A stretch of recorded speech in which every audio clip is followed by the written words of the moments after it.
Ladies and gentlemen, welcome back to another episode of the Martin Dreyfuss Show. Welcome back to another episode of our coverage of the Russia and Ukraine war. There have been recent developments in the last few days where the United States, Germany, and many other Western countries have allowed Ukraine to use their weapons in Russia. Now, there are different levels of restrictions.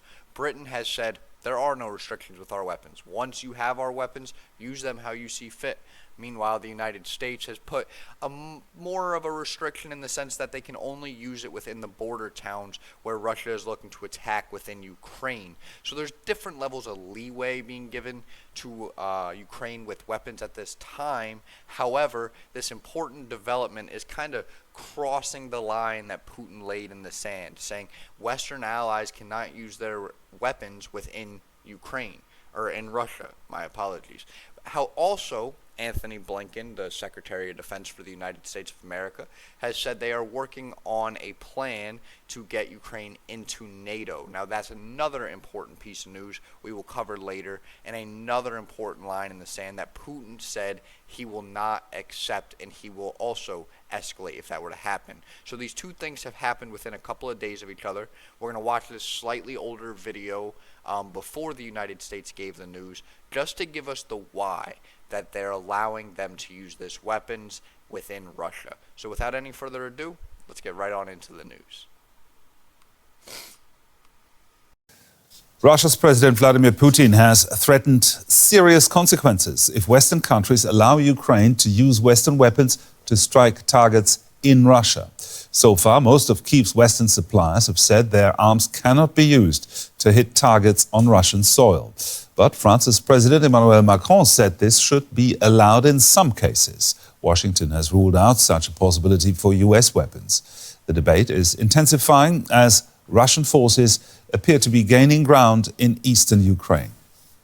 So that kind of gives us a good backdrop. Keep in mind, this is a few days ago. The United States has allowed for United States weapons to be used within Russia. We'll talk a little bit more about the types of weapons later on. Ukraine's second city, Kharkiv, in the country's northeast. In recent weeks, increasingly a target of Russian attacks. Russia also claims it has made territorial gains in the Kharkiv region, which borders Russia. Ukrainian President Volodymyr Zelenskyy has warned Russia is preparing an offensive against Kharkiv. He says restrictions on Western weapons are crippling Kyiv's ability to defend itself. They can fire any weapon from their territory at ours. That's the biggest advantage that Russia has. But we can't do anything to their systems, which are located on Russian territory, with Western weapons. We don't have that right. It's a tough situation, and he's right. It is the biggest advantage Russia has because they own their weapons, they own their military, and they're on offense. They started the war, so of course they can attack anywhere they want in Ukraine, and they already started this offensive. I don't know why they referenced back to when Volodymyr Zelenskyy said they were preparing for an offensive, because in reality he said that a couple of weeks ago, I think, and the Kharkiv offensive has been ongoing and seemingly very successful. It actually started a couple days before the U.S. approved the new tens of billions of dollars in aid and weapons for Ukraine. So with that being said, this is kind of just further developing as the Russian Kharkiv offensive continues and has seemingly been more successful than the attempt around a year and a half ago at this point, I believe. So it is a huge advantage that they can do that, but the difference is Ukraine's being supplied by direct enemies to Russia and more powerful enemies than Ukraine. So by allowing them to do this, they're, in a sense, tiptoeing a line, risking a larger scale war with more dangerous weapons at each side's disposal. So it's a line that all these countries have tried to toe for years, and only history will tell if it's done well. However, as I currently sit here and we look at this, we gave them money, we allowed them to defend themselves. There was a lull in money for over a year, which allowed Russia to gear up for this new offensive to push in. The new aid package goes out, kind of putting us back to square one already to restart the original battle. And this time, it's kind of like these countries like, well, since we didn't do good enough in our first attempt, we're going to allow you to also strike within Russia. So, to me, it's kind of like an escalation and a decision that is probably very well thought out, very well discussed, with a lot more information than we have, but still a decision that history could look back on and say, this led to the Third World War or a larger scale proxy war, or could just look back and say this was the right decision, this is what got the war to end, and there might be peace. But I don't know if that's logically what comes out of this. Now, NATO Chief Jens Stoltenberg is calling on members to lift those restrictions. He says Ukraine should be allowed to use Western weapons to attack positions inside Russia. Some allies have lifted restrictions, other allies have not. My message is that I think we should now consider those restrictions, because by having too many restrictions, we are tying one hand of the Ukrainian armed forces on their back, because they're reducing their capability to defend themselves. The United States has already sent Ukraine its ATACMS long-range missiles, seen here in file footage, with a range of up to 300 kilometers. So this is important. This is really what I wanted to get to. Now, Jens Stoltenberg is, I believe, the representative for Sweden. I'm not sure his exact title, but Zelenskyy was in Stockholm, Sweden. He's kind of been on a little bit of a tour, if you will, with all these world leaders as these restrictions have been lifted, and he's been making his case. But these ATACMS weapons, I want to show you guys 300 kilometers is 186 miles. Now, what does that look like in relation to Russia?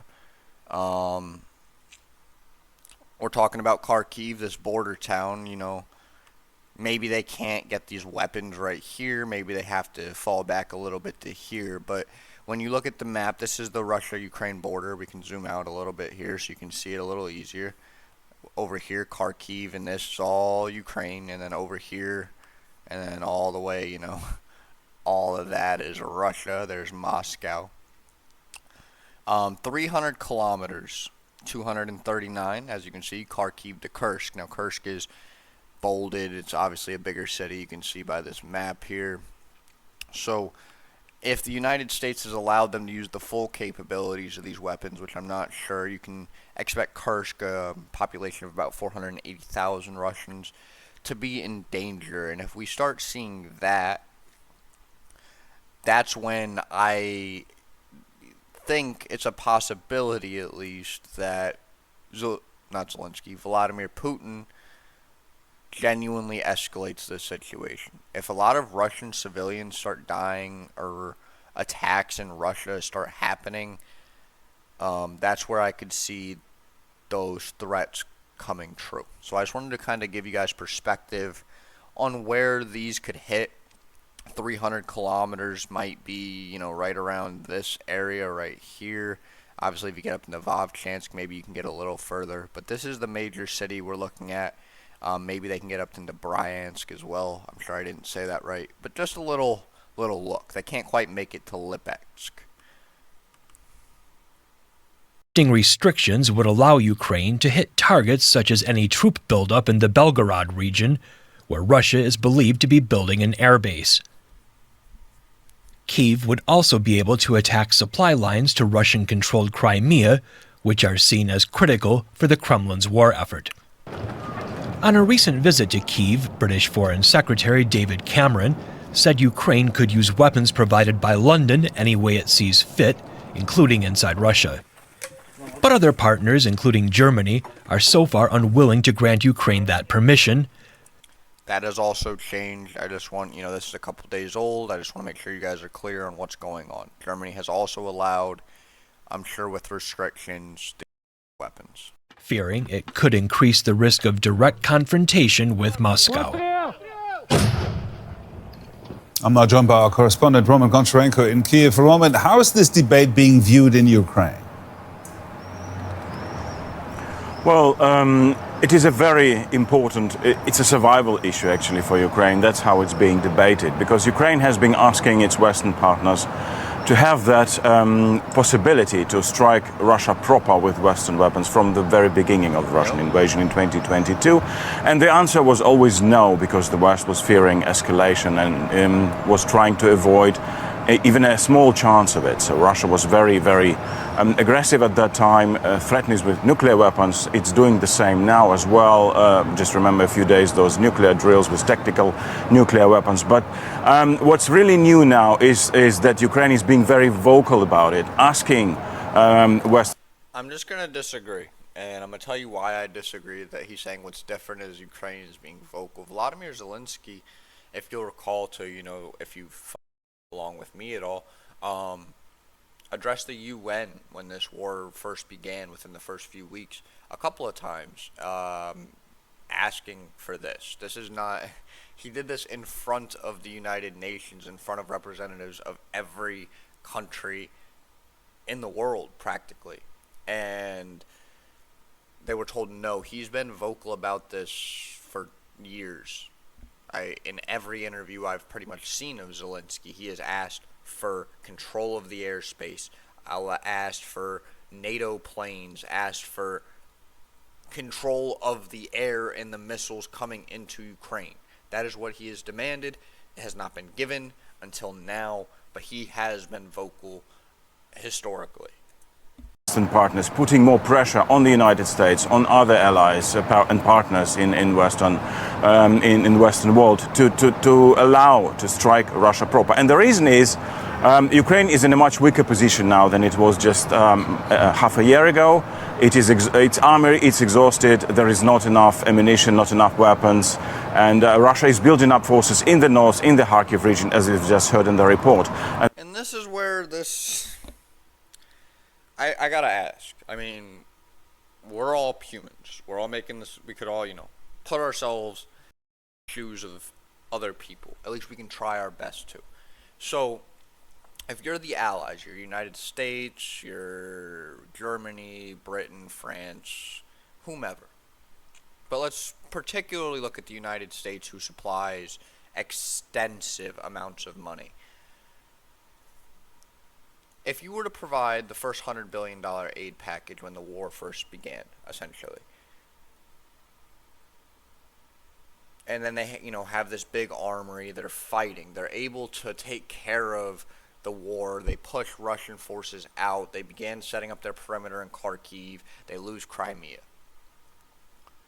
Why do you wait a year and a half to give them this 80 billion, I think it was, however many tens of billions the second aid package was? Because in that time frame, what mind boggles me, Russia's not dumb. They know what's going on. Vladimir Putin knows what's going on. So he's been building up forces, like he said, over the last year and a half. Meanwhile, Ukraine, who's been defending, I'm guessing more, not guessing, I know. They haven't been doing as strong of offensive attacks from Russia to Ukraine as of recent, but they've still been doing attacks, which has made them lose their ammo and their supplies. Then they start their offensive when they know they're low on supplies. That's when America supplies a bunch of weapons to them, or money and weapons to them, and so does everyone else again. And it's like we're back to step one, and this is what I don't understand. It's like, if you want to fight the war with Ukraine, you should have kept fighting it instead of, push them out, let them back in. Now let's try to push them out again. We're just causing more casualties, a more harsh war, more damages, and we're not really making any progress. And there is a growing fear here in Ukraine that Russia might start a multiple attack in summer. Now, Ukraine repeatedly attacks fuel depots and military airports in Russia. What kind of weapons does Ukraine use there? Well, there is not much information, at least official information about that. Ukraine has been targeting critical infrastructure like refineries, and it has also been targeting, reportedly, military targets like airfields. What's interesting, those targets were hundreds of miles away from the Russian-Ukrainian border. So Ukraine was using mostly Soviet equipment. For long distance attacks on Russian military airfields, it used Soviet-style drones. It used also smaller, modern drones, own Ukrainian manufactured drones. When we talk about the Black Sea, Ukraine is using completely its own developments, and those sea drones in the Black Sea were very effective in the past months against the Russian Black Sea Fleet. If you remember, those sea drones sunk that giant Russian warship. I'm pretty sure it was the drones. I just remember they sunk that warship, and I would imagine the sea drones caused that. Very interesting if it's true that it's only Ukrainian weapons that have been striking there. And then further, my next question would be, are those the weapons they're low on? And is that why these laws are changing now, or restrictions? They're not laws, but why is that why the restrictions are changing now? Did Zelenskyy have the long-range weapons, and now he's running out of them? So he's like, look, I know I've been asking for this, but like now I don't have anything to use. So like, it's now or never. I'm not sure. I obviously don't have the inventory of the Ukraine Soviet era weapons, but it is worth posing the question, and it is very interesting to me. Now, Ukraine says it does not get enough weapons. You've just touched upon this. What's the situation on the front line at the moment? Well, I would say the pressure is slowly growing on the Ukrainian army, Ukrainian forces. We have reports this morning from the Ukrainian military officials that Russia was able to have some small territorial gains in the region of Donetsk towards the city of Pokrovsk. There is also continuing severe fierce fighting in the north, Russian-Ukrainian border, Kharkiv region, in the town of Vovchansk, which is very close to the border, where Russian forces were able to advance a few weeks ago, and Ukrainians are trying to hold them back to regain some positions, but it is still, the situation is still, can be described that the Ukrainian forces are outgunned and outnumbered. So we've been hearing for 2 years. It's not a surprise. It is a war. I kind of want to leave it on this headline on the bottom. EU is placing artillery shells to Ukraine. This is a few days ago. You know, the U.S. has lifted restrictions. Germany has lifted some restrictions. This war is ramping back up clearly, and you know, prayers to the civilians, prayers to the families, to the children that are within this. And I really, you know, I cannot fathom what it would be like to be amidst a war on a day-to-day basis. And I just don't have the answer of what's right and what's wrong. I don't have enough information for that. And that's why we sit here and try to get educated together, try to be informed together, and try, you know, the more we're informed, the more we understand, the more control we can have over the situations. The more we know what we're going to stand for and why we're going to stand for it, and the outcomes that we'll get by standing for it. We don't need to blindly stand for anything. We need to know what we're doing in this world, and it's time as citizens of this world we become informed and take control back. We are not ignorant. We are not blind. We are not sheep. We have brains. We need to use it, and we shall. So, as always, thank you guys for watching some news with me. Gonna get some more videos out to you today, hopefully tomorrow. Kind of just depends on work, timing, school, all that fun stuff. But definitely want to keep talking with you guys. I always have fun doing so. So I appreciate it. Have a great day.